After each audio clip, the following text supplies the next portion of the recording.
¿Cómo están? Dios les bendiga. Deseo que estén gozando de las bendiciones de nuestro Padre Celestial. Vamos a continuar con el estudio de Efesios capítulo 13, versículos 14 al 21, que dice: por esta causa doblo mis rodillas ante el Padre de nuestro Señor Jesucristo, de quien toma nombre toda familia en los cielos y en la tierra, para que os dé conforme a las riquezas de su gloria el ser fortalecidos con poder en el hombre interior por su espíritu, para que habite Cristo por la fe en sus corazones, a fin de que, arraigados y cimentados en amor, sean plenamente capaces de comprender con todos los santos cuál sea la anchura, la longitud y la profundidad y la altura, y de conocer el amor de Cristo, que excede a todo conocimiento, para que sean llenos de toda la plenitud de Dios. Y aquel que es poderoso para hacer todas las cosas mucho más abundantemente de lo que pedimos o entendemos, según el poder que actúa en nosotros, a él sea gloria en la iglesia en Cristo Jesús por todas las edades, por los siglos de los siglos. Amén. Aquí Pablo está haciendo esta oración ante el Padre a favor de los efesios, y comienza esta oración, dice: por esta causa. En otra traducción dice: por esta razón doblo mis rodillas ante el Padre de nuestro Señor Jesucristo, dando a entender que semejante idea como la de la misión que tenía y el mensaje que comunicaba le llevaba a sus rodillas.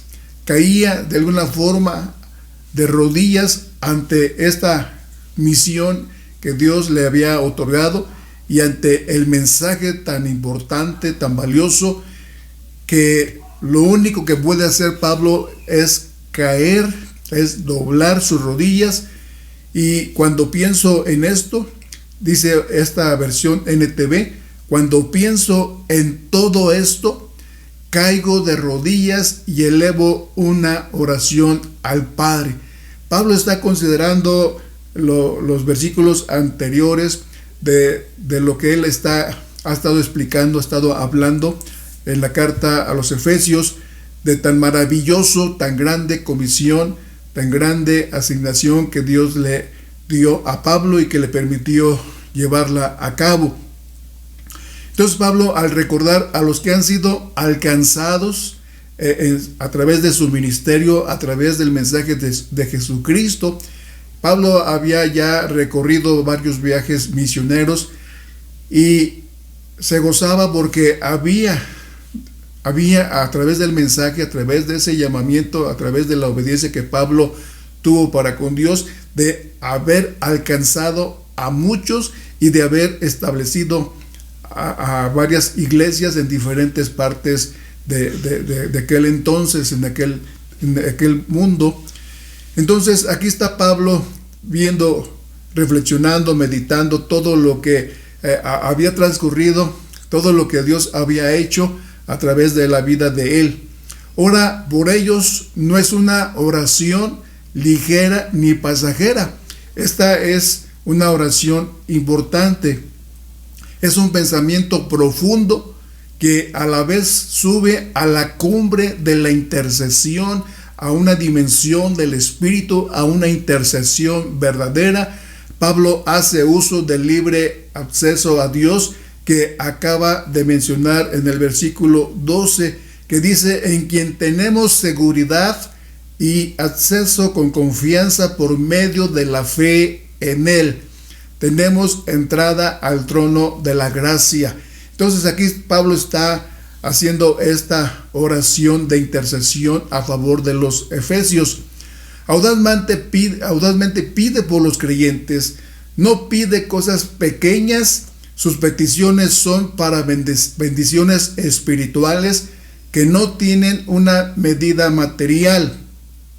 Esta oración es considerada por muchos como la más sublime, trascendente y majestuosa de las oraciones que se encuentran en las cartas de Pablo.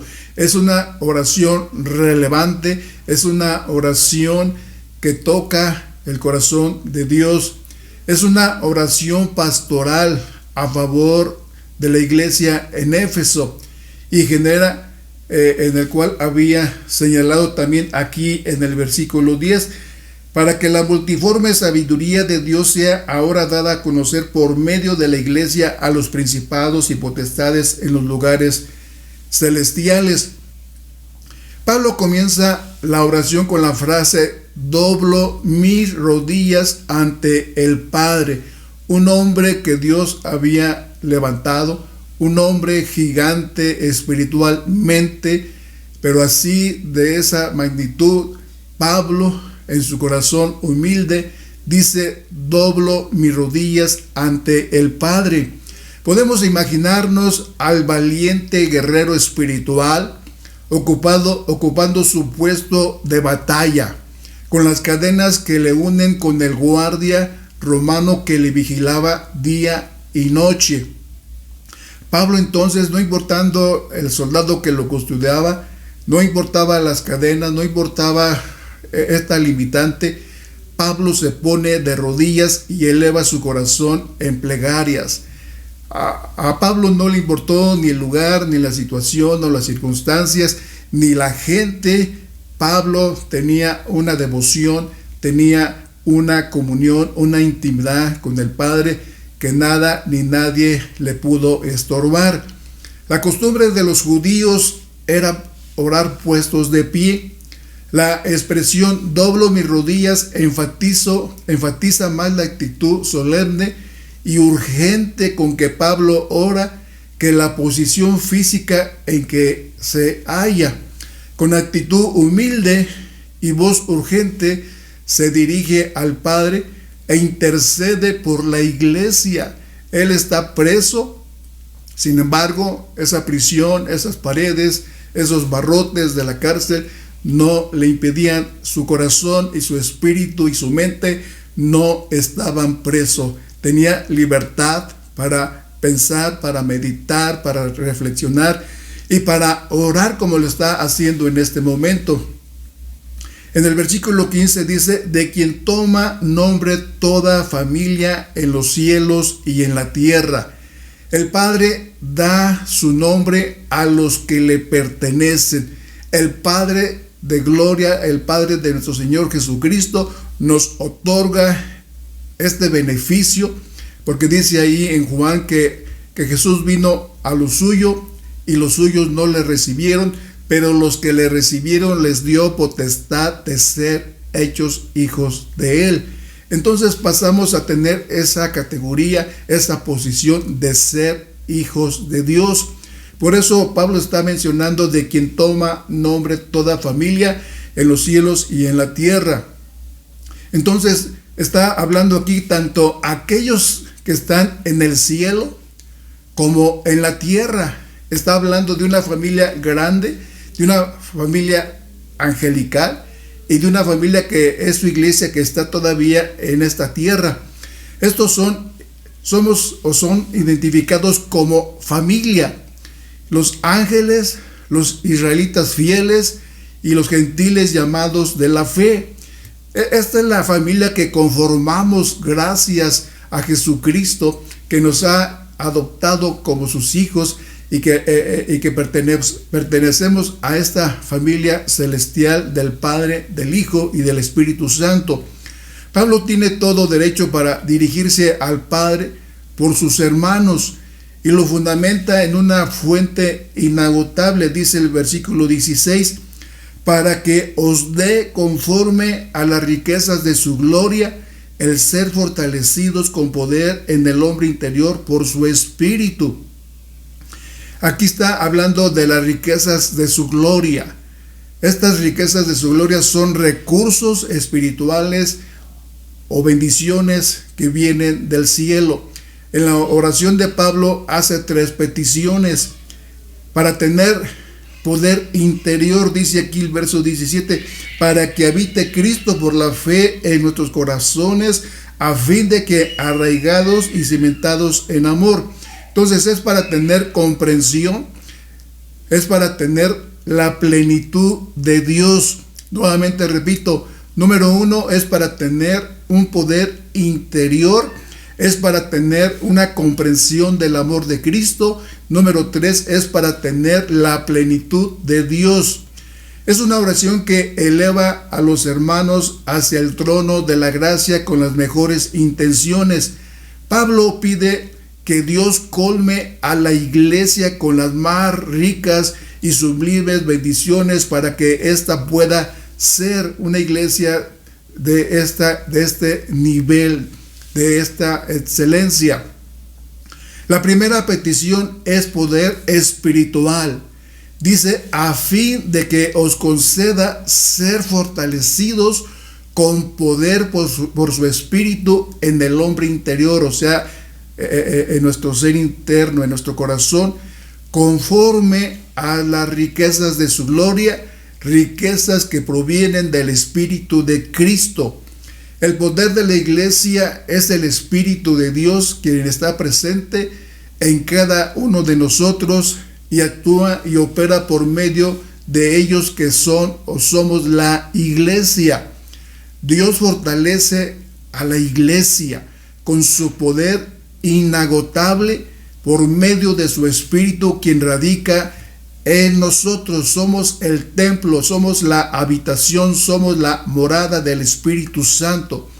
La segunda petición es por tener comprensión de sus múltiples dimensiones del amor de Cristo, y tiene también dos aspectos. Uno, que Cristo habite, resida, more en nuestros corazones por la fe, y que los creyentes firmemente establecidos en amor puedan ser capaces de comprender todas las dimensiones de este amor de Cristo, que tengamos esa comprensión, ese entendimiento del amor tan grande de Cristo hacia nosotros como sus hijos, como su pueblo, como su iglesia. Es un amor ilimitado, pero que podamos comprender una parte o gran parte de este amor tan grande, tan valioso del amor de Cristo. Segundo, que Cristo haga su morada permanente en los corazones de los creyentes, que Cristo tome posesión de los corazones que tienen fe en Él. Si el corazón es el asiento de sus sentimientos y pasiones, es lo que decimos o hablamos de lo que significa nuestro corazón. El corazón del creyente debe de ser el asiento o trono. En este caso debe ser el trono permanente de Cristo. Esto es posible por la fe en Él. No es que no esté, no es que no esté presente, pero que Él esté como Señor, arraigado y fundamentado en nuestra vida. Es muy diferente.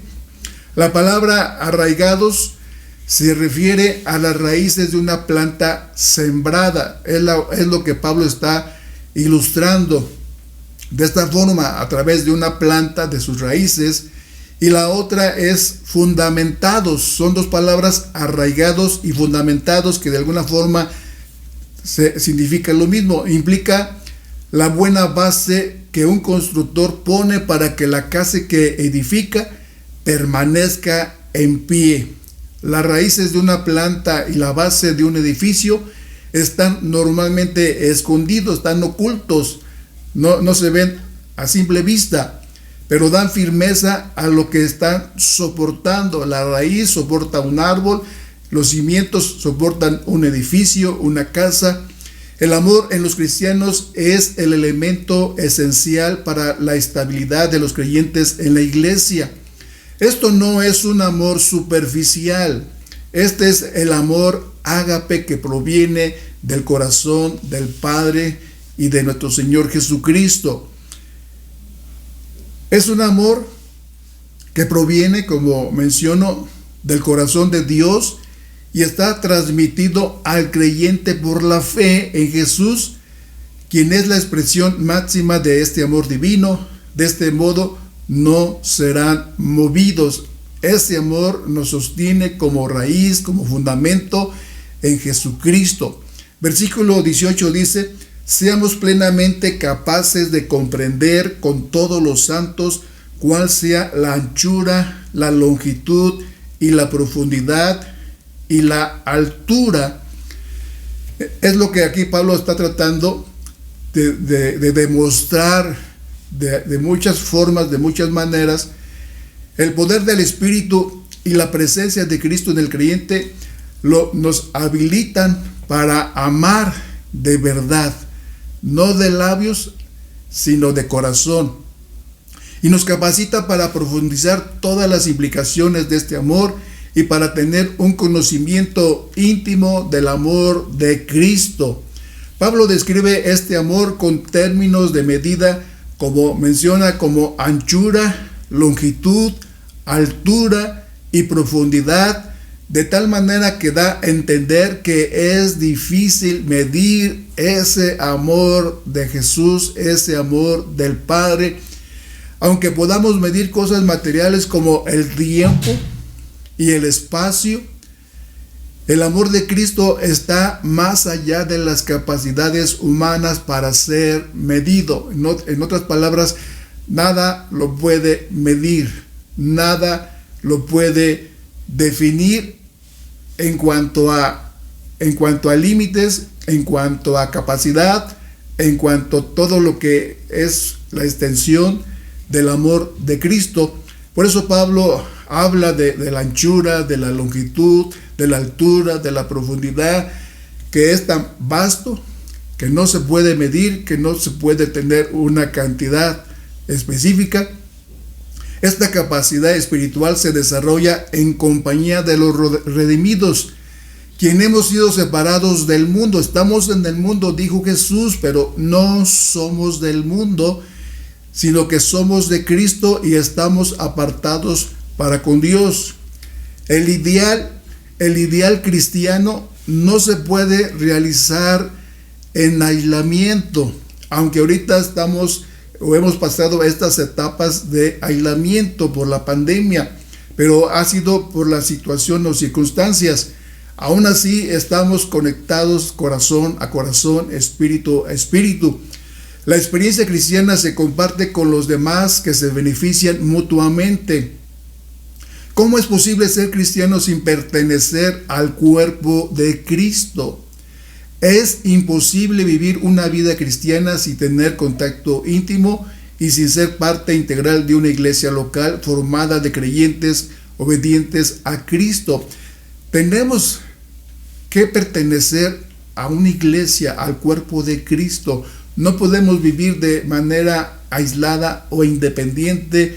Ahorita no hemos tenido reuniones por las restricciones, porque no se permiten a niños menores de 11 años, ni adultos mayores, ni mujeres embarazadas, pero creemos en el Señor que pronto vamos a regresar, y cuando Dios permita que regresemos, estaremos como iglesia unidos, ligados corazón a corazón y espíritu a espíritu, porque esa es la vida natural de una iglesia.